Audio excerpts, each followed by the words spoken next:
Hello കൂട്ടുകാരെ, നമ്മുടെ ചീരത്തോരൻ ready ആയിട്ടുണ്ടേ. നമ്മൾ രാവിലെ നമ്മുടെ പച്ചക്കറി തോട്ടത്തിൽ നിന്ന് നമുക്ക് കിട്ടിയ പച്ച ചീരയും ചുമന്ന ചീരയും ഉണ്ടായിരുന്നു. അപ്പം അത് നമ്മൾ ചെറുതായിട്ട് അരിഞ്ഞ് പച്ചമുളകും ചെറിയൊരു സവോളയും ഉള്ളിയാണ് എളുപ്പം.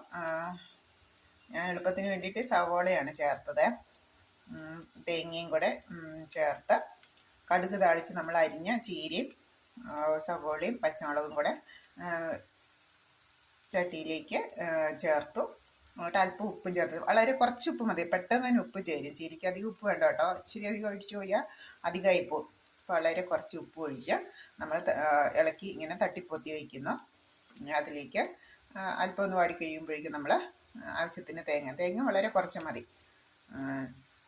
ചിരണ്ടി നമ്മൾ ഈ ചീരയിലേക്ക് ചേർക്കുന്ന 1-2 വട്ടം ഇളക്കി കഴിയുമ്പോഴേക്കും പെട്ടെന്ന് തന്നെ ചീര വെന്ത് കിട്ടുമല്ലോ. നമുക്ക് 5 മിനിറ്റ് കൊണ്ട് തയ്യാറാക്കുന്ന ഒരു എളുപ്പമുള്ളൊരു കറിയാണേ.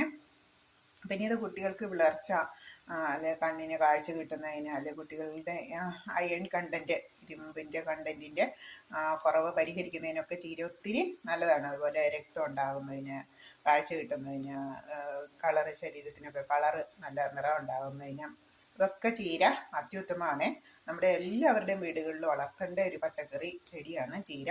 അതിന് വലിയ പരിചരണമൊന്നും വേണ്ട. വെറുതെ ചീര വിത്ത് നമ്മൾ ഒരു ചട്ടിയിലിട്ടാലും മതി, തന്നെ കിളിച്ച് അല്പം വെള്ളം ഒഴിച്ചു കൊടുത്താൽ മതി, അത് നന്നായിട്ട് വളരും. പിന്നെ നമ്മുടെ പച്ചക്കറി വേസ്റ്റൊക്കെ ഇട്ട് കൊടുക്കുകയാണെങ്കിൽ എല്ലാ ദിവസവും നമുക്ക് 365 ദിവസവും നമുക്ക് ചീരക്കറി വയ്ക്കാനായിട്ട് നമുക്ക് ചീര കിട്ടും. കുട്ടികൾക്കും മുതിർന്നവർക്കും ഒക്കെ വളരെ നല്ലതാണ്. Okay, bye bye. അടുത്തൊരു വീഡിയോ ഇട്ട് അടുത്ത ദിവസം കാണാം.